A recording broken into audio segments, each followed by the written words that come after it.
All right. I like to hear us back before I get comfortable here. So once I hear... I'll figure it out. Once I hear myself. 8:45 to 8:50, I'll be coming on next time.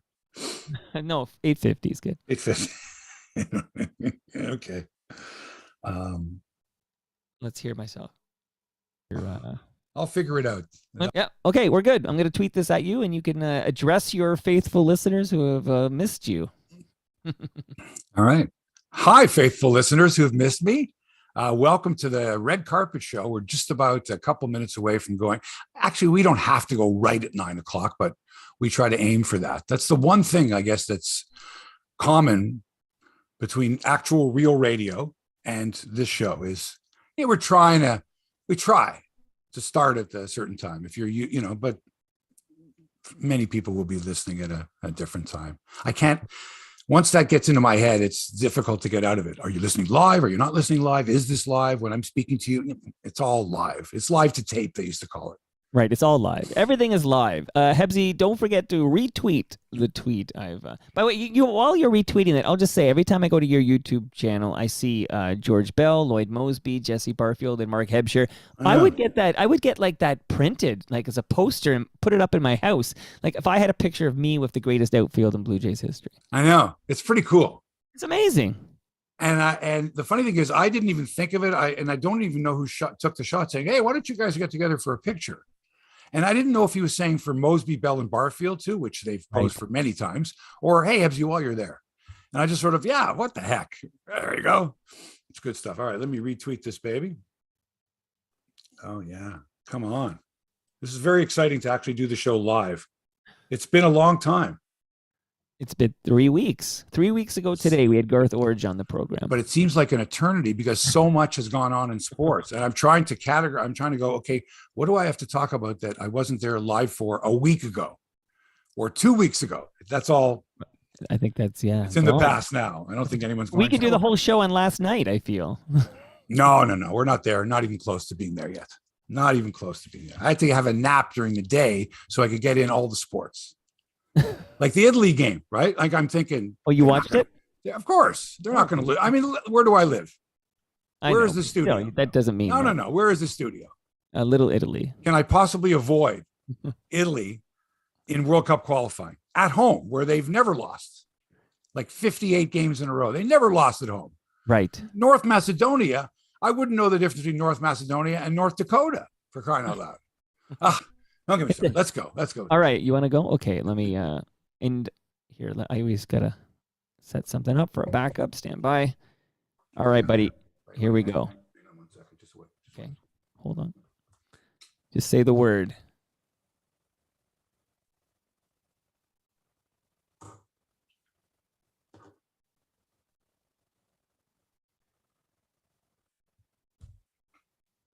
You ready to rock? There you go. Final sip. All right, it's go time. Here we go.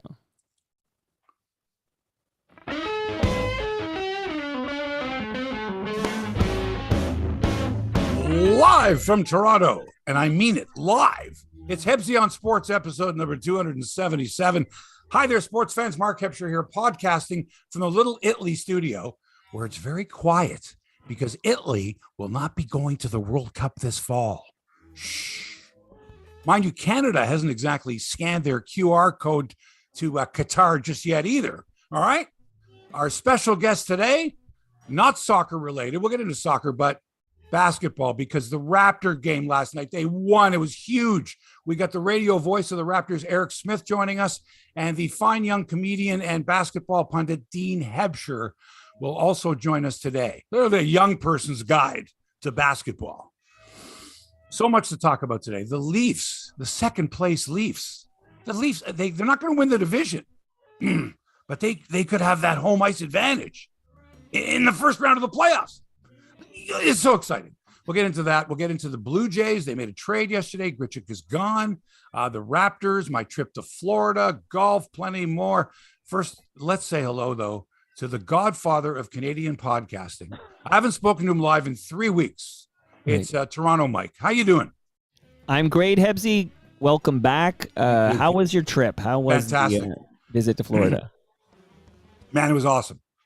It was awesome. We had a great time. The weather was great. Of course, the baseball gods weren't kind to us because they didn't start playing spring training games until the day we left, Right. which was a bummer. But we got in lots of golf. Ran into an old friend. I shouldn't say it that way, but an old acquaintance, I guess, Dave Randolph, right, who we had on the show, Absolutely. who was supposed to be our first ever guest in the new format, but some issues with COVID and all that. Anyway, we had a great time. We played golf with Dave, and then had a lovely lunch afternoon with he and his wife Laura in a little town called Safety Harbor, Florida, which is just so beautiful, so quaint.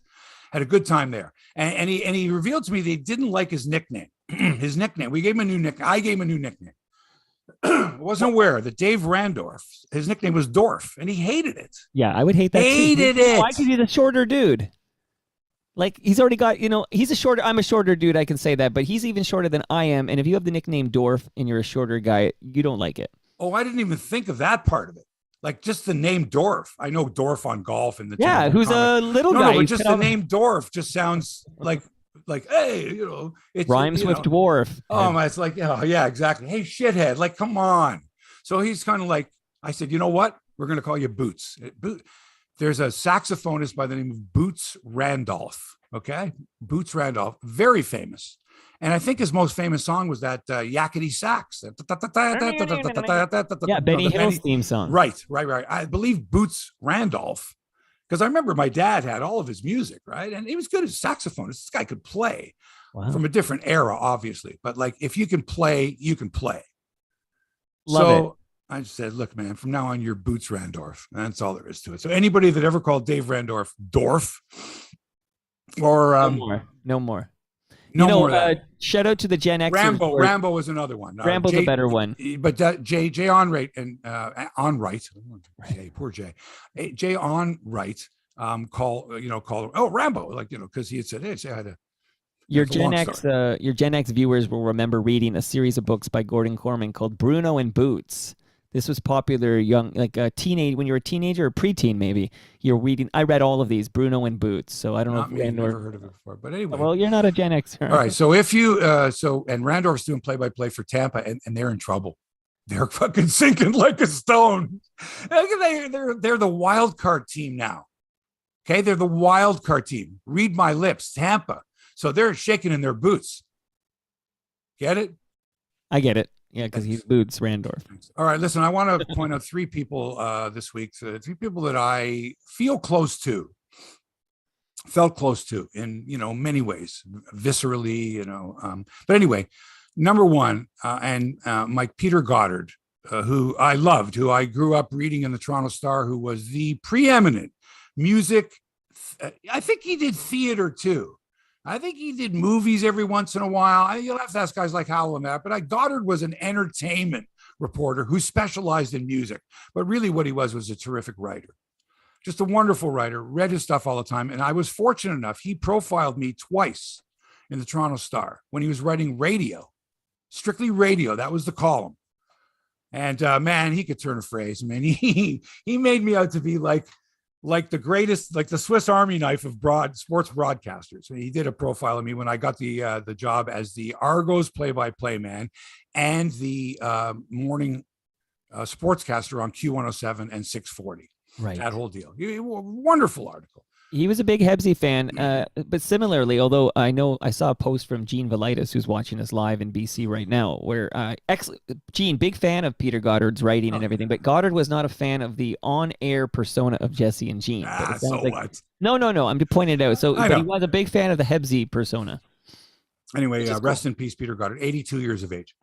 I heard 78, but this is a great. Oh, I'm sorry, my mistake. You did that on purpose.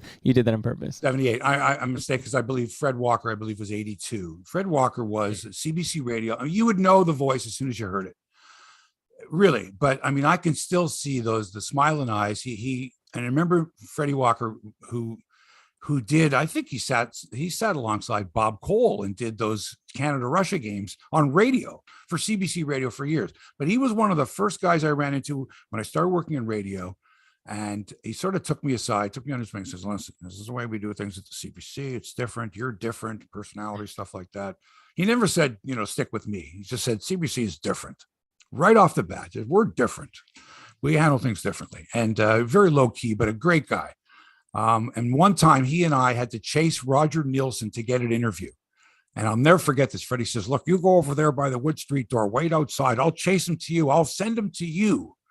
I'll push him right into you. Right. It was a real magnanimous gesture, I guess. Right. If that's the right word, where he said, let's get him. I'll help you and you'll help me. We'll collaborate and we'll get Roger Nielsen. We're the only two guys to get interviews with him at the same time, kind of a thing. And so he says, Nielsen, and he had just gotten fired by the Leafs. And so I wait outside the Wood Street doors. I know where they come out. Freddie chases them down the steps right into me where I'm right there. And I've got him and my tape recorder's rolling, Roger. And he's trying to get away from us. And we finally corner him. And it was really good. So rest in peace, Fred Walker, really terrific broadcaster. And also, I'll talk about the living. Jamie Campbell revealed that he has a form of cancer, lymphoma, is it? Leukemia. Chronic leukemia, I believe. Leukemia. I don't know the exact term, but he's suffering and he's being treated for it now. He revealed it. And, you think back a year ago, Jamie Campbell was out there on the road taking supplies with first responders, talking with the elderly, people who were shut in because of COVID, and talk baseball with them, like a really good guy, just a good guy. And so he's suffering. So thoughts to Jamie. And I think we're going to see him on the air for sure. He'll be in the studio, but just to know that he's suffering and that our best wishes are with him. Okay. Right. So if I would have told you a year ago, Italy would not qualify for the World Cup, Canada would. You'd have said, you're nuts. You're fucking nuts. You're nuts. Well, guess what? Yesterday, before the Canada game even, and remember, the series of events yesterday was, for me, all right, get up, get some work done, watch golf, match play, see the Canadians in action, Corey Connors going and Mackenzie Hughes, okay, get a little lunch, a little nap, a little bit more writing done, and then Italy against North Macedonia, right here in Little Italy. I'm sorry to say it that way. And they're playing North Macedonia, and they're at home, like 58 straight games, never lost a World Cup qualifier at home, ever. And they lose to North Macedonia.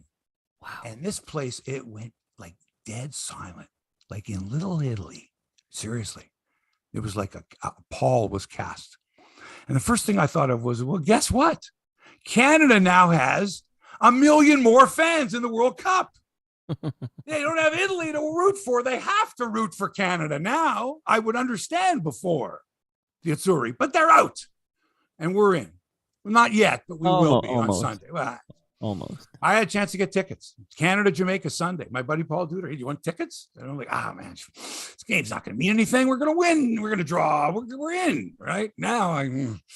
Now those tickets are worth a fortune because you want to be there when they clinch the World Cup and everybody goes crazy, batshit crazy. So but the question is, where in Toronto will the largest celebration outside of, the area, Liberty Village, BMO Field? Well, that's part of the area. I consider that to be part of. Oh yeah, absolutely. Yeah. BMO Field. But where else in the city? Like where are people going to break out going, yeah, Canada, yeah, we're in the World Cup for nowhere, the first time since the era of the small potato. Where? Nowhere, because when TFC won the MLS Cup, I took a bike ride to see what was going on, and only Liberty Village had people on the street celebrating. No, I want you to take that bike ride. I want you to go a little more outside of your comfort zone. I want to get an idea from people. I don't know where it's going to be. I don't know. There might be little flare-ups there. I don't know. Jane and Finch. What's going on at Jane and Finch? Violence? No. People are excited because Canada just qualified. Or Brampton. Wait, Brampton, a lot of the players and their families from Brampton. Sure, of course. On that team. Anyway, okay. But it's a foregone conclusion. We're just excited that we get to kind of have that symbolic clinching at home with a victory against Jamaica. Very exciting. But that game, are you going to talk about the game last night? Because I watched every minute of that match last night. Yeah, I wasn't impressed with the game at all. Not at all. Okay, they're playing with 10 men, they're freaking referees. You're in a hostile environment. But the worst part of it was the broadcasters aren't even there. They're watching the game on a monitor. These cheap fucks, okay? Honest to God, I know that One Soccer doesn't have the money. I know that Sportsnet picked up the rights, blah, blah, blah, blah. I got the TSN guy sitting in a studio. They got a guy down there. Matthew Shinetti's down there. Arash Madani's down there. James Sharman is down there. Laura Armstrong's down there. Everybody's tweeting from down there. Chris Jones is down there, our buddy. But what happens is while the game is going on, I need to know from somebody that's got boots on the ground that's watching it, what's happening. Not the poor announcers, Gareth Wheeler and Terry Dunfield are sitting at home. And you hear Terry go, oh, that happened out of or both of them say that happened out of camera range. Right. They're telling us that they didn't see what happened. They didn't see it because they're not there. Let's go to Arash Madani. Arash, what happened? And Arash says, well, he kicked him in the head or he got his boots out or whatever. So now we're watching the announcer and now they're reacting as we are, like we're seeing it for the first time. It was so frustrating because, that guy took the dive of all dives. That guy should have gotten booked for simulation. Right. And I'm not talking about simulating oral copulation. I'm talking about simulation that's the foul. It's diving in the worst way. Okay. The guy did a 2.5 fucking gainer into the turf, right? Come on. It's comical. You think you're watching the Harlem Globetrotters here. Woohoo. That's fun. Where's the bucket with the shreds of paper? Come on. Really. So now you realize, okay, this is the same. This is the way it is for Canada. I don't care if it's Joseph Kampala in the 72 series and Rudy, but I don't care. We know about these guys. I don't care. Oh, the official, she pressed the wrong button, right? Sylvie Frechette. Okay, what figure skating? Name the sport. Okay, we get fucked. Tennis. Anyway, so we have to just bend over and take it and wait to come home and win it at home. That's all there is to it. They played a fabulous game with 10 men. They were awesome. Amazing. Hit the woodwork twice, but what are you going to do? At least twice, maybe 3 times. I thought for sure we were coming on there in the second half. Yeah, and I thought for sure it was going to happen. But the ref has to, correct me if I'm wrong. You watch much more soccer than I do. But even though there was a clear embellishment by the victim, you have to call that yellow card, right? Like for the shoulder check or whatever. Well, Mark Anthony Kaye just lost his cool, and this is he cost his team. He doesn't do that. And the other thing is, once you're on a yellow, especially early, you're walking the tightrope. And the ref knows you're on a yellow, and the crowd knows you're on a yellow, and the other team knows you're on a yellow. If you send a snot rocket towards a guy, he goes down, writhing in pain. The crowd goes wild. The ref looks over and goes, "That's a yellow." All right? That's what happens in international competition. We expect refereeing to be perfect. Okay. It's way less than perfect when, let's face it. All right. I don't know for sure, but I got to believe that there's some betting going on there. There might not, I don't want to say bribe because I don't know these individuals, but there's betting that's going on and there's hometown favor and there's favoritism and nobody wants to be threatened by an ugly mob. When they made a controversial call that might have cost their team a trip to the World Cup. I'm not saying. Anyway, I thought Canada, was gallant, definitely. I was a little worried at the end there. I was hoping Herdman would substitute some of these dudes because they're going to be gassed. So will Jamaica, I guess, on Sunday. But I don't even think Jamaica's sending their top-tier guys. No, they're not. They're not. I think we'll be okay. They didn't even play last night, their top-tier guys. I didn't see, what's his name? I can't think of the striker's name now. Antonio. Juan Antonio? Anyway. Yeah. So Sunday we'll beat Jamaica. We'll beat them 4-1, and that'll be that. All right. The Raptors won a huge game last night against Cleveland. Huge game last night. This was before the Canada game. I had taken a nap, had a bite to eat, watched the Italy game. I'm going to go back in my day, watch Italy lose. Shh, say not a word, especially the neighbors next door. Not a word. Don't even look at them. And second World Cup in a row, right, Hebsy? Right. They're embarrassed. They just won the 2020. It actually took place in 2021, right down the street from me. The Euro Cup, they just won it. Italy. And now, skis gone. Unbelievable. Anyway, we beat Cleveland. Now we're drawn even with the number 6 seed of the East with Cleveland. If the two teams are tied for 6th place at the end of the year, Cleveland will win on the tiebreaker because they won the first 3 games against the Raptors. But the Raptors just stomped them last night. I'm going to save this a little later because we got Eric Smith, the play-by-play man of the of the Raptors coming up on the show in about 12 minutes or 13 minutes. So I'm going to save this story because Eric was there. Man, he called the game. What do I know? Also, we're going to review the new HBO series, Winning Time. This is about the 1980s Lakers, Showtime Lakers with Dr. Jerry Buss and Magic Johnson, Pat Riley, who's played brilliantly by Adrian Brody. I don't want to give too much away, but Dean Hebscher, our basketball pundit, will be talking about that, and we'll talk just hoops in general because this is a very exciting time of the year for basketball fans. Now, I'm not saying I love basketball, but there's so much else going on. And when you add the World Cup qualifying and everything there's just so much. And when you add the fact that Toronto and Canada have the youngest, think about this: Austin Matthews, Mitch Marner, Jonathan David, Alphonso Davies, who didn't even play, hasn't even been playing. Hang on a second. Scotty Barnes, who am I? It's just all these youngsters that are representing Toronto teams. And Vladimir Guerrero Jr., Bo Bichette. We're talking about everybody's under 23, 24. Like, wow, this is the time to be a Toronto sports fan. That's all I'm saying. Hey, this is Dean Hebscher, though. Any relation? Coming later. Come on, he's my son. I just want to let you know. Okay. By the way, ask him about your couch. Ask him how your couch is doing. Okay, I will. How James's couch is doing. All right, let's talk about the Leafs here. All right, just sort of quietly, because we're all like, let's wait until the playoffs start. When the playoffs start, then we'll talk about the Leafs seriously.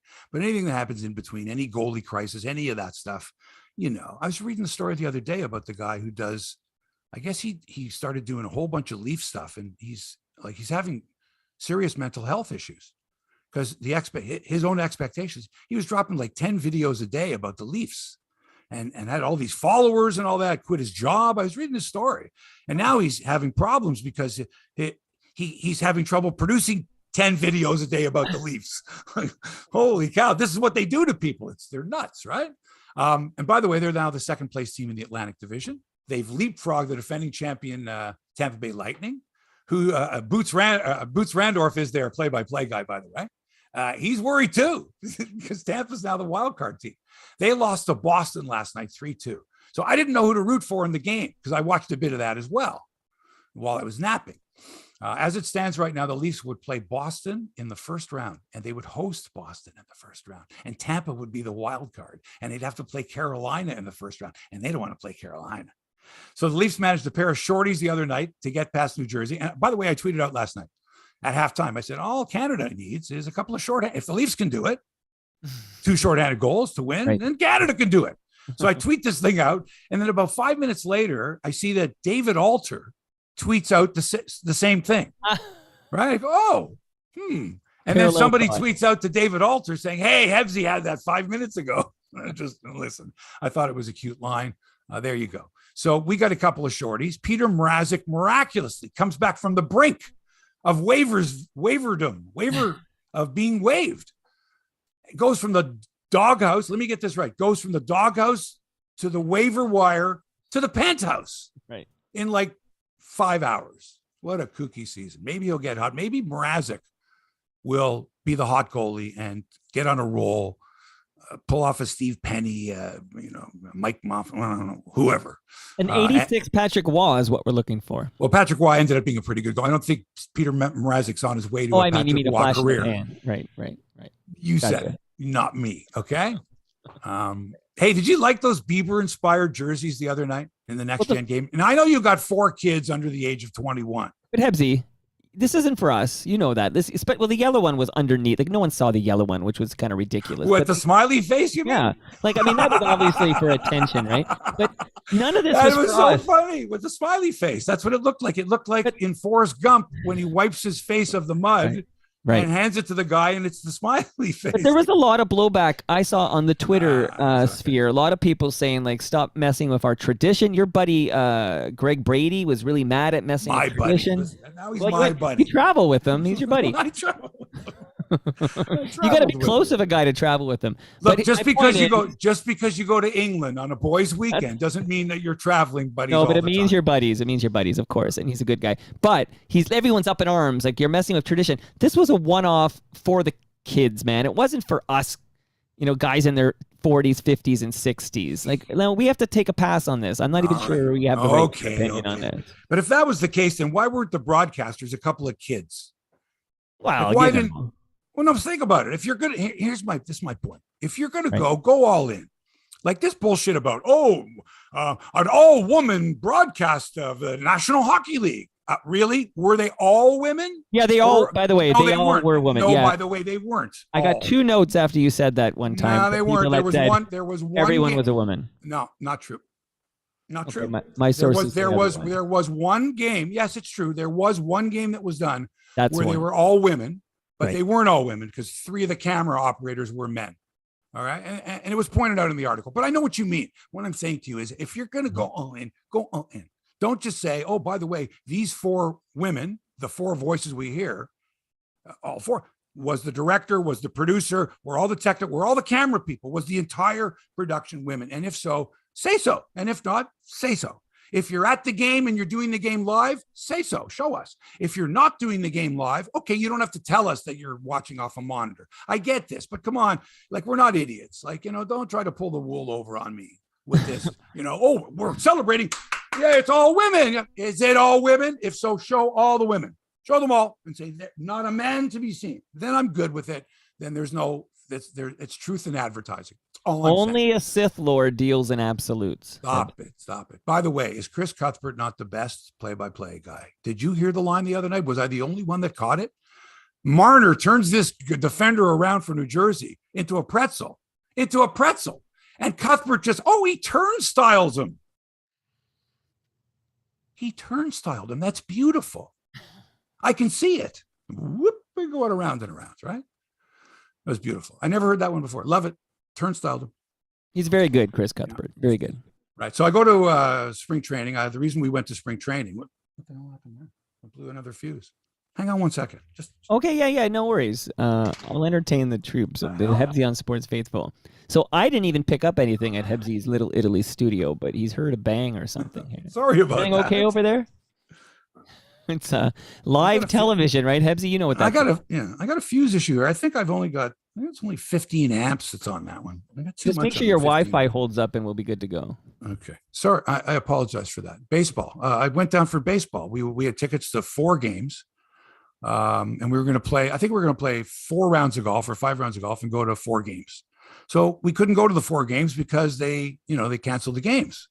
And I tried to get into the complex just to, to see some baseball, to do some reporting for Bodog. Here I am. I'm down here. This is why I came down. Right. And nobody knows. I've come down here for 30 years. Who are you? Get out of here. That kind of thing, right? Chase me off the property. So I did this one stand-up in front of the gates where the guy sort of came out and went, hey, and I went, 1 minute, just give me 1 minute. Come on. I covered the team for years and they have big gates, big iron gates there.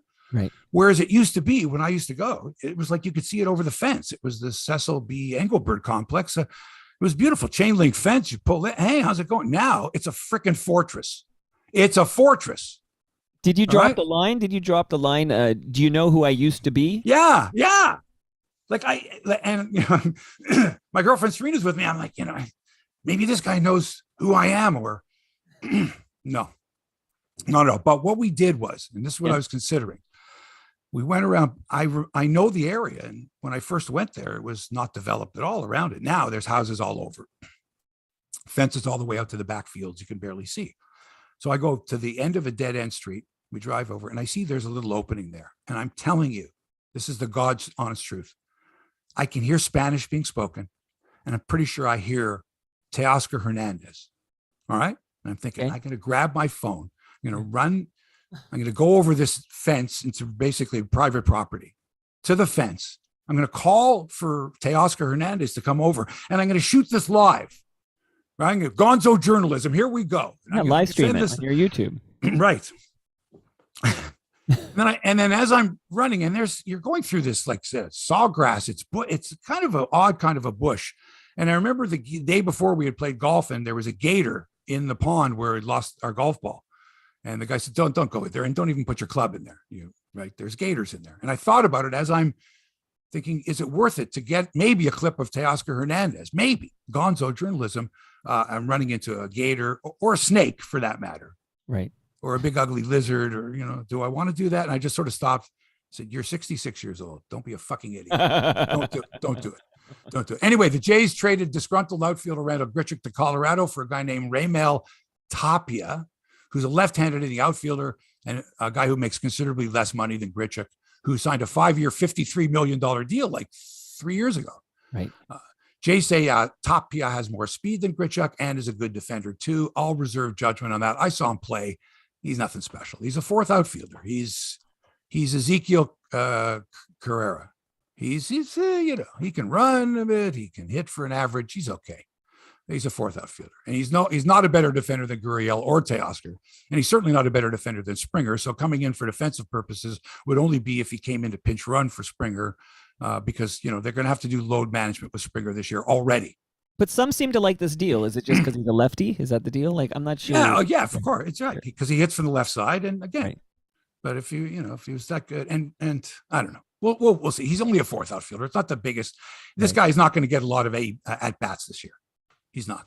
By the way, Major League Baseball will bring back the ghost runner in extra innings this season for one more year anyway. And the National League will add the designated hitter this year for the first time ever.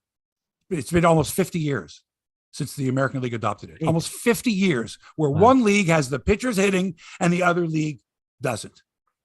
And it prolonged the careers of some great players. It allowed them to be DHs. You think David Ortiz would have gotten into the Hall of Fame if he's in the National League? No chance. He pinch hits for a couple of years. No way. For gosh sakes, Henry Aaron's career was extended because of the designated hitter. Harmon Killebrew. These guys could hit. They could hit. Couldn't play the field anymore. Quick question for you, my friend. How passionate do you care what they do to extra innings in the regular season? I'm immune to it. I don't know. I got tickets for a bunch of games, so I'll have to. When I watch the games, when I go through a game where the ghost runner comes on, I'll reserve judgment on that. All right, listen, we got a new website up and running. It's called Hebsy.online. There's no com or CA or any of that. It's Hebsy.online. If you like sports and you like free money, take advantage of this offer from Bodog. That's where I place my bets online. That's where I bet the Leafs to win the Stanley Cup at plus 1,300. I got the Jays winning the World Series plus 900 and plus 1,100. And I got Vladdy Guerrero Jr. winning the American League MVP at plus 400. I love that you're betting on the home stuff. Like I got to, man. Vladdy's going to be the MVP. Wallet. Vladdy will be the MVP. 4-1 I got in on. Anyway, sign up at Hebsy.online/Bodog. Do me a favor. Let me wet my whistle, okay? We'll give you a limited edition Hebsy on Sports t-shirt. It's beautiful. Just open a new account with Bodog for as little as $25, and they'll match it. They'll match anything you put in up to $200. So you're like gambling with their money. Help out the show. Let me wet my whistle. Top shelf where they keep the peanut butter t-shirts. Come on. I'm going to sign up today, Hebsy. I've been negligent, and I'm not sure why. I guess I have to get my ass to Hebsy. I really appreciate it. And we're going to have, listen, we're giving away a date with Hebsy later this year. We're going to a ball game. We're going to sit in spectacular seats. I'm taking my Bodog money and my own money that's matched, and I'm going to put it all on the Blue Jays to win the World Series. Don't be crazy. Not all of it. Half of it. Okay? Their money. Their money. All of it. Do it. Go big or go home. Hebsy.online/Bodog, please, ladies and gentlemen. Also, today, our guests receive a gift back from NateMakesSoap.com. Are you sick of that dry winter skin, which you're going to have for another few weeks at least because the weather doesn't look great? You need to use this beautiful soap made from shea butter. Your dry skin will love it. You'll love it. Your partner will love it. Scents like bourbon, tobacco. My partner does love it. I'll just tell you, Monica started using it now. We both absolutely love Nate's soap. Did you get the 20% off? I got a free Nate soap. That's a good deal, right? But it's a great deal. I would pay real money for it. It's fantastic. Nate will give you 20% off if you use the promo code Hebsy20. All right. NateMakesSoap.com. Also, GoodFootDelivery.com. We've set up a partnership with these fine folks. This is a Toronto courier service providing meaningful employment to the neurodiverse and developmentally disabled community. A great company. If you need to order like from a local business that does not offer delivery themselves, like a local bookstore, a specialty food store, with Goodfoot Delivery, you can have anything delivered affordably and reliably. Don't overpay for delivery.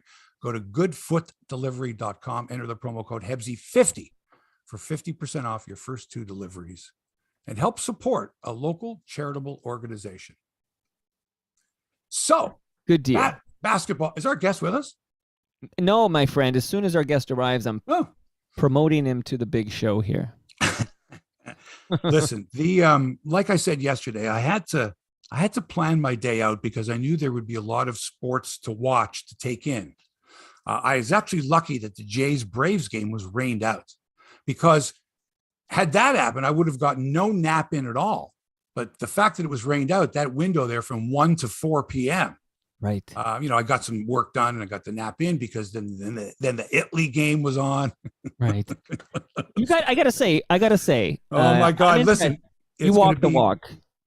It's going to be wild. Okay, the World Cup will be wild when Canada officially qualifies for it. It starts in November. So, the outdoor cafe thing, like in my neighborhood, it's good because, like, the cafe dip's got sure. It's the best spot. But had Italy been in the World Cup, that's where we would, that's where we would have like the majority of the people, right? In Little Italy. But since they're not in, it's beautiful because we will convert every single one of them into Canada. Not that they wouldn't root for Canada anyway, but their number one love is, the Azzurri. I get it. Okay. I get it. But the fact that they have to root for Canada. So look, there's no Italy to root for. Look, we're sorry that you lost. We get it. But now you're coming over to the other side. You're coming over to the Canadian side. Let's bring in our guest. How we do this, eh? He is, let's see. He's the newest inductee into the Burlington Sports Hall of Fame. All right. He's the voice of the Toronto Raptors on Sportsnet 590 The Fan. He's got his 25-year chip from The Fan, from that station, for working 25 years at the same station. He's Eric Smith. Good morning, sir. You got me? I couldn't tell when you said, are we bringing him in? I didn't know if there was if I got to pop up or something. How are you, Mark? I'm doing great. Say hi to Toronto Mike. It's always good to see or talk to Mike. Haven't seen him in person in a while, but love chatting with Mike. Big E, good to see you here, buddy. Nice to see you again. Good to see you both. Hey, listen, this is great too. Now, I understand that like you and Mark Jones have been working together all these years, and you have your own radio show, but it's a seasonal show. Is that about right? Yeah. So Paul Jones, by the way, I know you. Did I just say Mark Jones? Yeah, which is fine. I think it's. I'm sorry, his brother Mark. It's probably happened to them a million times over the years. Jonesy, tell Jonesy. Yeah, just stick with Jonesy, and you can never go wrong, right? Yeah. So it kind of is / was seasonal. I don't even know how to describe it, because it started like we've been working together on the broadcast for almost 20 years, and we were doing a weekly NBA show called Hoops for over 20 years. Like that went back, and it's predominantly on Thursday nights. It used to be simulcast on NBA TV, and it's kind of morphed and changed a lot over the years.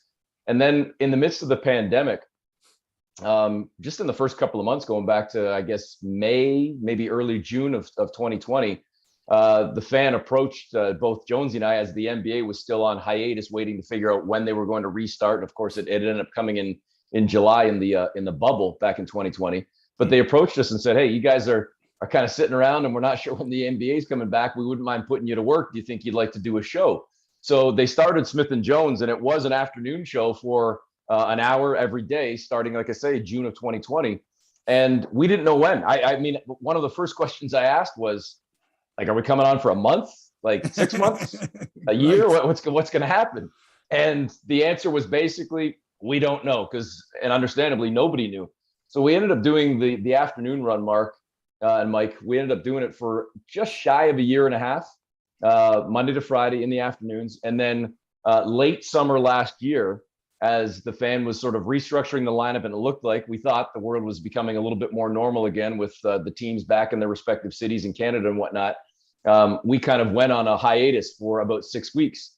And then come fall, we were approached again. They said, you know what? We like the show, and we wouldn't mind bringing it back, but perhaps we do it in this sort of seasonal format where, as baseball goes away, you guys come in, and then as baseball returns, perhaps you guys, slide aside again, and it becomes sort of this rotation of baseball and basketball in that time slot. So we are doing the show up until next week, still weekly, and then it's going to become either a weekly or a twice weekly show, which will have a time slot on the station, and of course then be in podcast form. So I know that's a really long-winded answer, but we've essentially been on the air almost every day since June of 2020. But I think now it will transition going forward into more of kind of a seasonal type thing. Right, because, baseball is starting, and, I know that Blair and Barker, like, they're big guys, man. They're big shots at the station there, right? And baseball takes up every day on the fan, every day, right?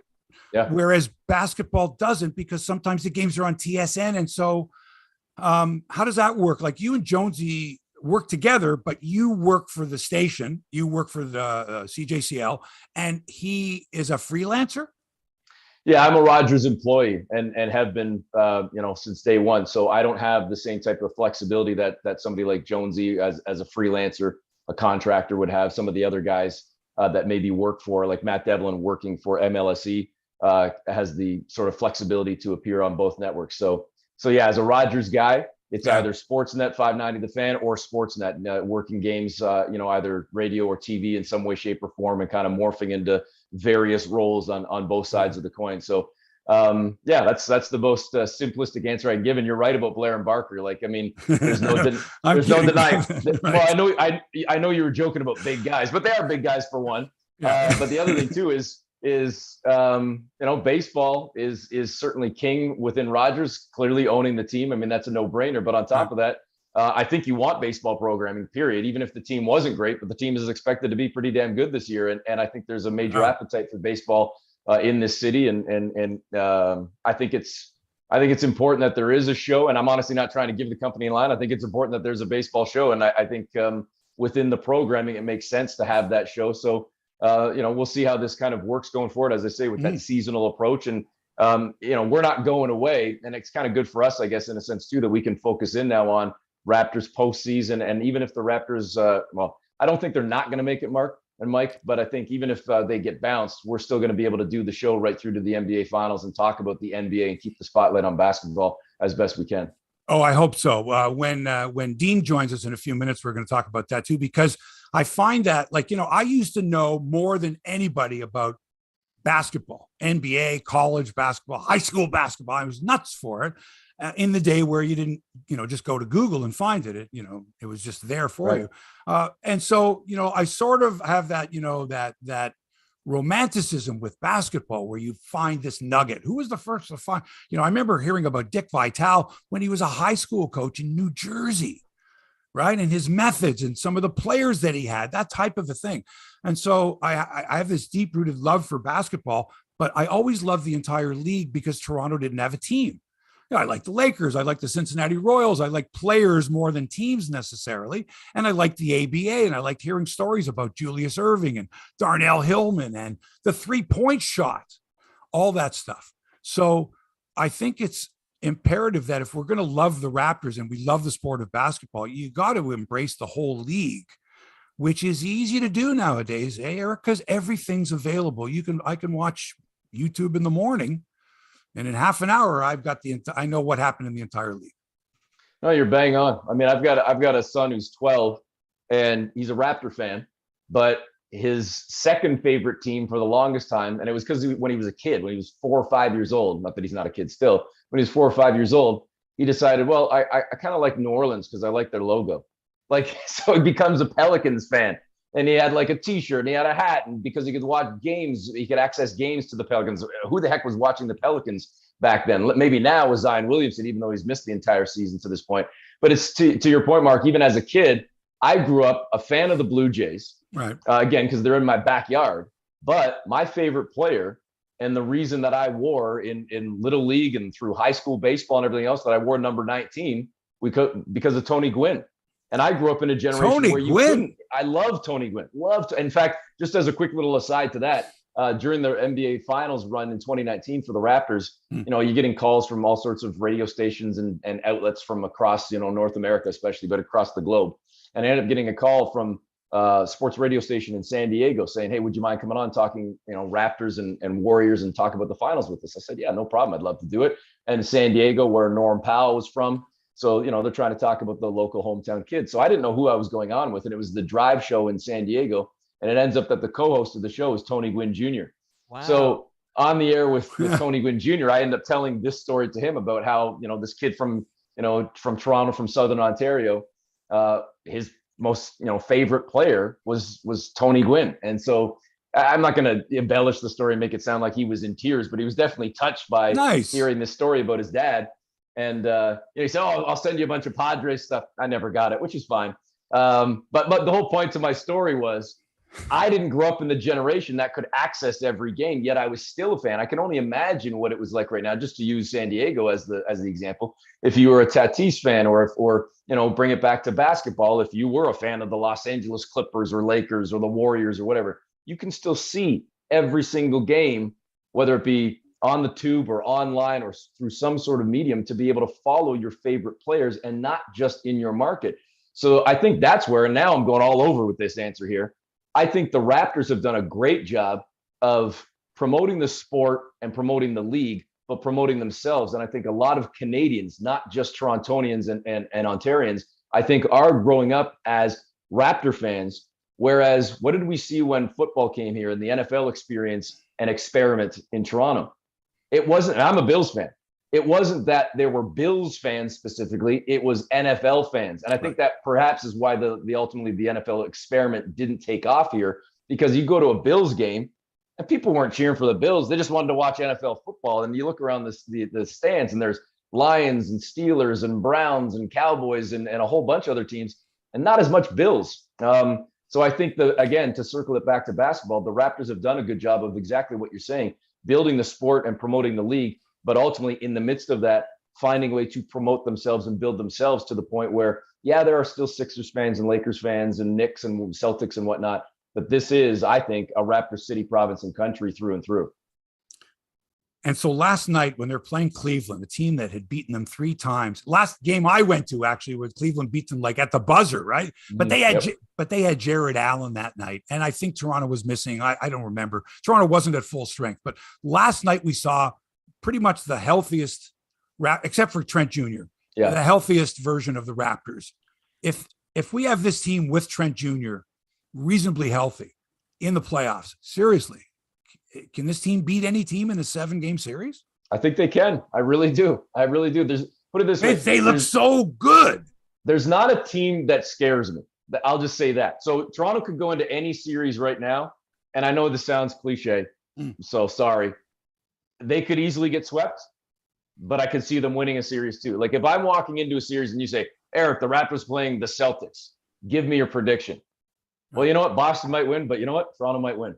Philadelphia, Milwaukee, Chicago, Miami. I think the Raptors, the way they play, Mark, how intense they play, especially on the defensive end, how unselfish they play on the offensive end, their ability to guard multiple positions, the length that they have, the versatility they have. At this point of the season, the fact that the bench has now finally started to produce for almost a month now with Achua and Boucher and Birch, depending on who's sliding in or out of the starting lineup. Because, yeah, you're right, this team has not been healthy in a long time. They finally seem to have this rotation of 8, 9 guys, and they just play so hard. And it's one of the points I won't even take the credit for. Jonesy said this on one of our broadcasts a couple of weeks ago. There's a lot of good teams in the league, but there aren't a lot of teams that play hard every possession, every night. And I would argue that the Raptors are one of those few teams. Have they had a few games where they don't look like they're playing hard and where they've been whooped? Absolutely.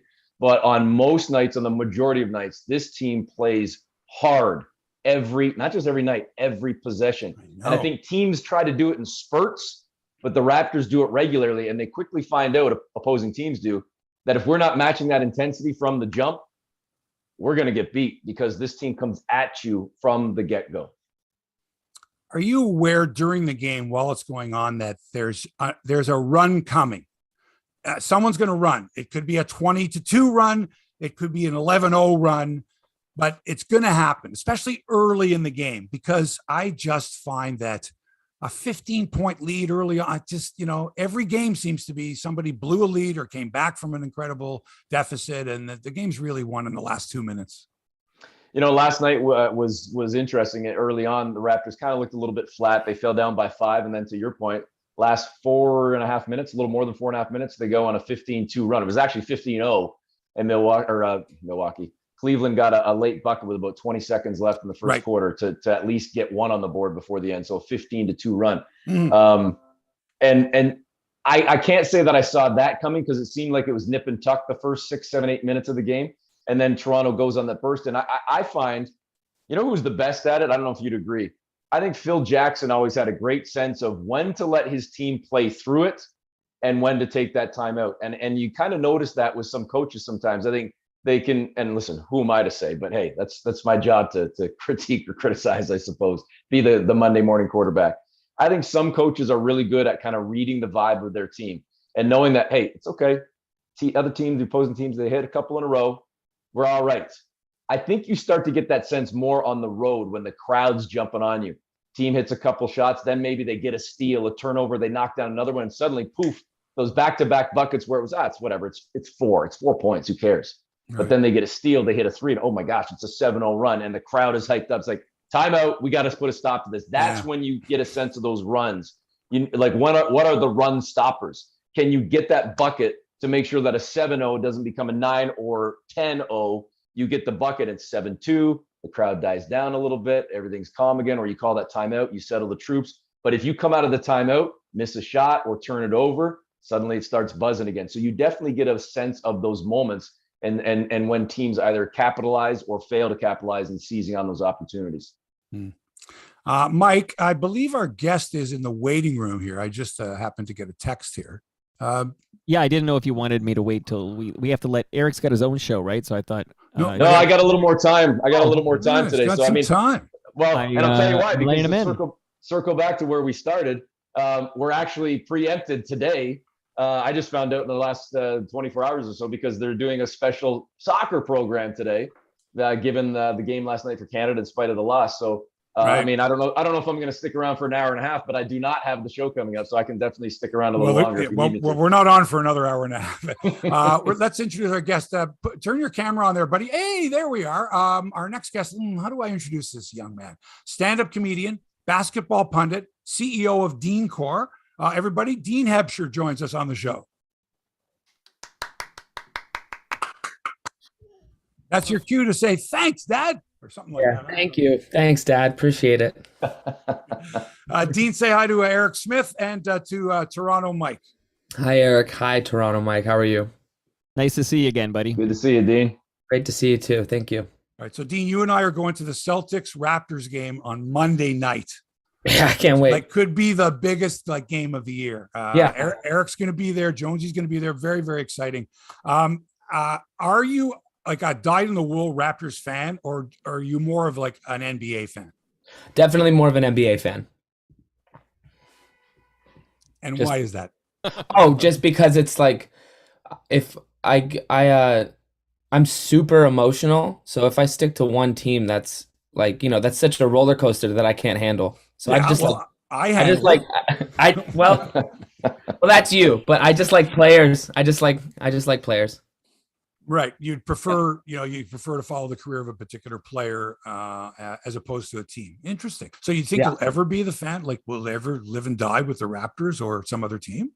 I'm just such an indecisive person, and I don't know. I can't really stick to one team. I don't know. This goes against the Jerry Seinfeld bit about cheering for laundry. Your son, Mark, does not cheer for laundry. Yeah. See, it's interesting that Dean brings that up, though, Mark, because when I think about for myself as a fan, I was telling you earlier about liking the Padres as a kid, or and I think you might agree with me.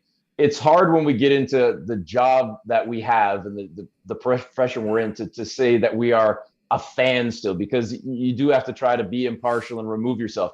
The one sport I truly still can say that I like, listen, I'm not going to lie.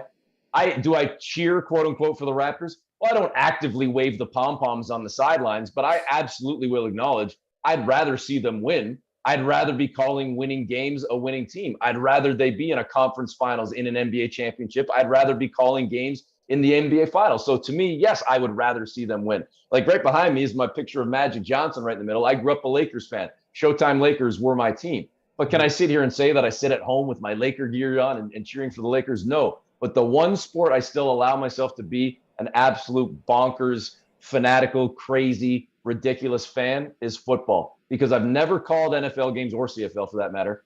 I've never covered as a reporter. Yeah, I talk about football on my various radio shows, but I haven't ever been a broadcaster in that sport specifically. So I allow myself to be a fan. And you get me on a couch during the NFL season on a Bills game, I am the most obnoxious, like sky is falling or championship is coming. Like I am the two extremes. There is no middle. And I allow myself to just be that wacko fan when the Bills are playing. Like that's just, I can't imagine. And I enjoy, to Dean's point, I enjoy the league too. I'll sit down and watch the Sunday night or whoever's playing, the Monday night or whoever's playing. But when the Bills are playing, that fan in me absolutely comes out. Dean, if I said pick an all-star team, give me your NBA first and second all-star team, your all-star team, not what everyone else is saying, but the players that you want to see. Okay. Like let's say it was a video game. You're playing NBA 2K or whatever. Who do you got? Okay. Kyrie Irving, point guard.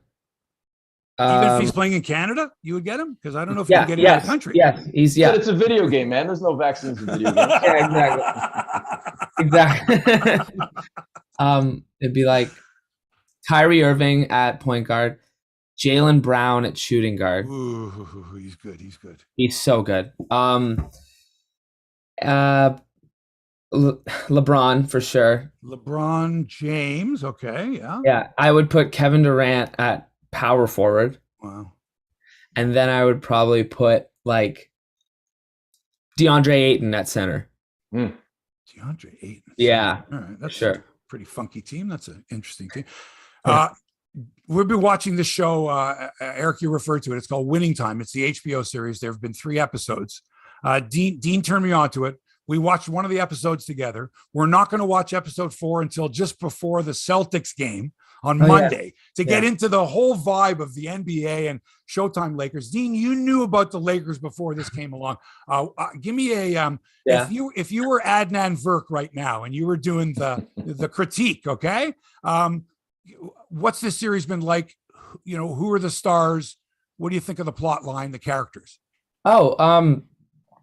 Well, it's nice to know. Like I've heard all these names before, even though I've never seen any of these players play live because it was before my time and stuff like that. But because of you, not by choice, I learned about it, but I just ended up learning about it, and like I think that it's really cool to see these players portrayed. That there's not like the NBA before social media. I think is such an interesting thing because it's such a great social media sport. Like there's so many sound bites and clips of players from now, but like there's nothing really except like a couple of post-game interviews and stuff of players from the 70s and 80s and 90s really. But it's so cool to see like actors portray Kareem and Norm Nixon and Magic and stuff like that, because like we don't know about their personalities. And sure, it's obviously like exaggerated for TV, but like I like Norm Nixon because of this actor who is, by the way, his son portraying him. That's Norm Nixon's son that's portraying Norm Nixon? Yeah, it's pretty neat, right? That? Yeah, it's pretty cool. Like, it's cool to see. I don't know, like, they look like fun dudes. Like, it just looks like... But also, it's cool to see that it's always been, like, players, no matter what era, they're just like, yeah, management, ownership, they suck. Like, don't trust them. We'll do our thing. Like, it's all, no matter what, it's always been like that, for sure. Do you want to know more about the history of of basketball and the NBA? Because like these shows, because I think most young people aren't interested in history unless you hand it to them in a certain way or on a certain platform that they go, oh, that's cool. And something like this series goes a long way in teaching the history of basketball, I guess, in some way, right? Yeah, definitely. And it's just, you just got to make it entertaining. Like, I'm not going to read. I wouldn't read that personally, but I would. It's just whatever. Like you put a great production company behind, like a biopic or a bio series, and I'm into it. And like it's just interesting to see. And also, it's interesting to see to find out what's true and what wasn't, and what's exaggerated and what wasn't, and like all that stuff. I just think that it's the best way for me personally to learn more about the Showtime Lakers.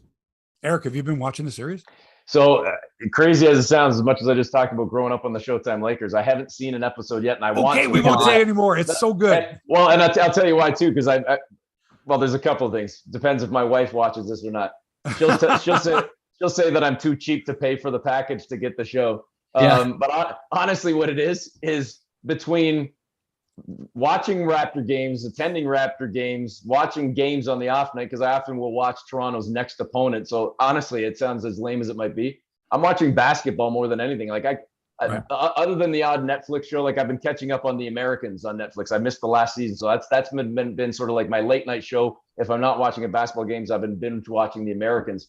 But I don't watch a lot of television otherwise outside of that. So that will be 1,000% when the Raptors get eliminated. That will be all right. Off season, time to pay for the packages, get all the stuff, catch up on the shows, because that is certainly one I want to watch. In fact, to Dean's point, I'm probably the same way. I'd rather watch the show or the movie than read the book. But we actually had Jeff Pearlman, the author of the book that this series was based on, or at least the screenplay, the script was written via this book. We had him on my radio show twice in the last 8-10 weeks. And so I got a little bit of a sense of what the show might look like, even though he said, hey, make sure you're clear, though. The way that the script was written is very loosely based on just the stories that I uncovered in my book, because it has been absolutely dramatized and sensationalized in a big time way. And I say that just without even having seen an episode yet. That's pretty cool. Yeah, Pearlman. Yeah, I had read some excerpts. It's pretty cool. Dean, you do a stand-up comedy. Does basketball, is that the basketball culture and such a part of the routine? Is you seek that out actively? No, I actually never have once. Why not? It's not a funny sport? Yeah. Oh, sure it is. But the NBA is really good at just being funny naturally, sometimes by accident or whatever. But no, I've never used basketball as like any topic of discussion. If I ever am like writing jokes or telling stories and stuff like that, there's just not really like, I don't know. That's the fine line between those two things. Those are two things that I love, but like I don't really mix them that much. Did you see the episode of Curb Your Enthusiasm where Larry's in the front row and he trips Shaq? Yeah, you've told me about it 1,000 times. No, I haven't. Come on, it's a good Yes, you have. And it's moderately funny. All right. Moderately. It's moderately funny. All right. Where, if someone wants to see you perform, where can they go? What can they do? If they want to buy your merchandise, where can they go? What can they do? Oh, they can go on Instagram and search my name, Twitter and search my name, TikTok and search my name, and also have a website called deanhebscher.com where like there's links to all of those platforms where I'm quite active. So if you want, if you like, no pressure. And you'll be touring the United States of America this summer and fall. Yeah. Fabulous. And I'll be doing. What kind of shirt you got on? Let me see that shirt. Oh, this one? Yeah. Oh, this shirt? That's the one. All right. That's why we had you on. Guys, this outfit that I just threw on. Sorry. I had no time. I swear to you, I was just going to say something about this before Dean came on, because just as a quick aside, Dean may or may not like this story, but I swear to you, like if I could have written it down, I promise you I'm not making this up.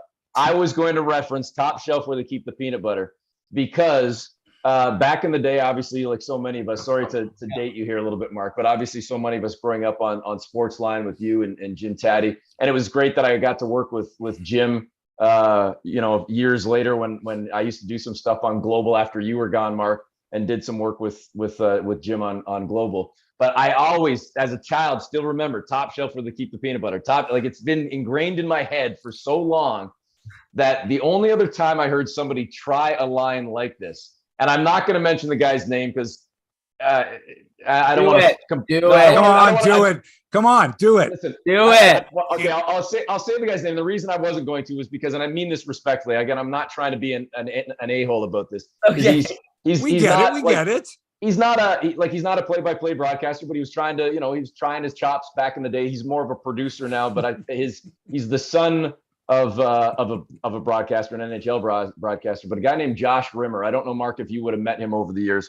but Josh was a producer at the Fan years ago, and I just knew him professionally. We didn't necessarily hang outside of work and whatnot, but he was a producer, and he was hoping to get into on-air stuff, and he started doing some sidelines for the Toronto Rock, lacrosse. Trying to, find his way into maybe getting on there. And I feel bad. See, this is why I didn't want to bring up the name. Oh, come on. He was trying, but, and he still produces and books guests, and I don't know where he's working now. I haven't talked to him in probably 10 years.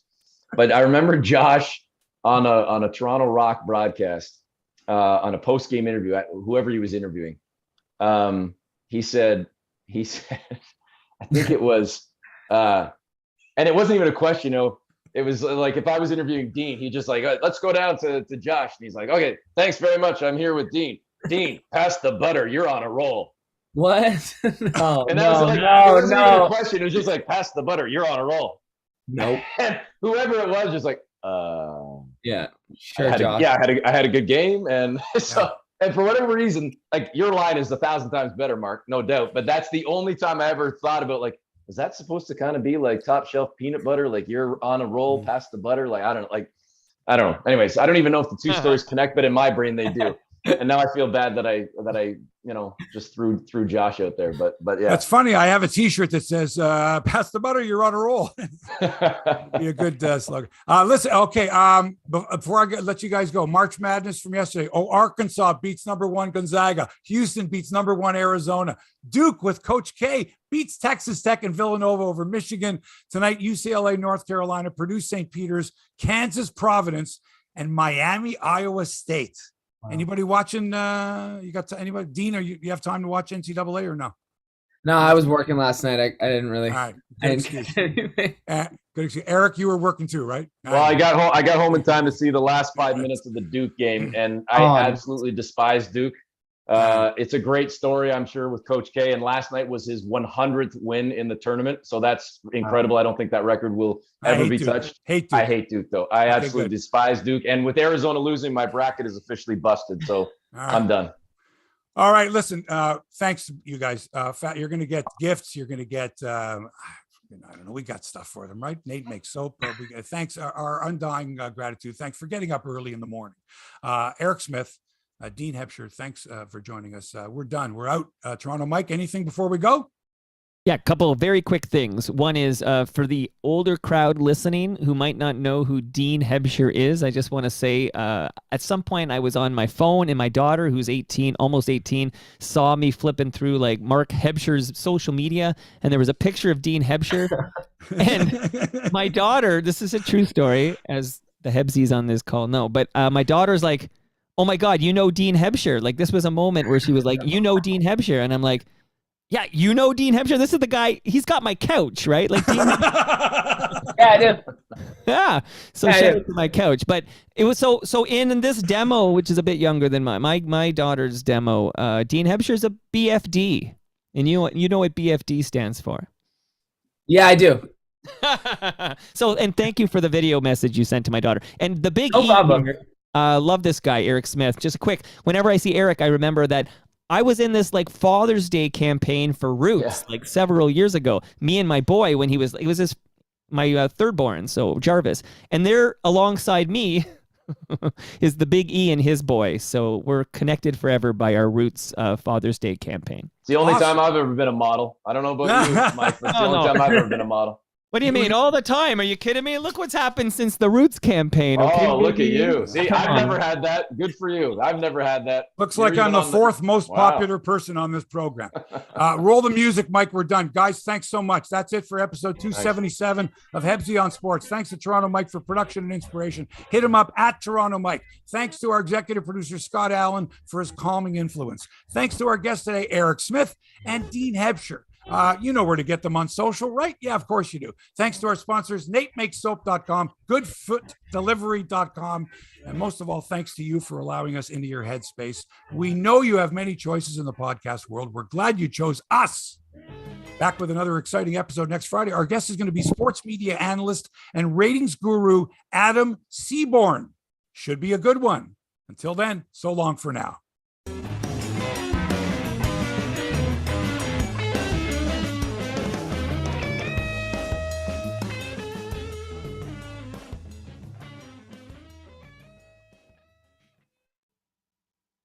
All right, gentlemen, I'm going to turn off the camera. Thanks, guys. Oh, yeah, they're gone. Okay, they're gone, actually. Beautiful. So I will turn off the camera here, Hebsy, but great show, as always. Thank you. See you all next week, same time, same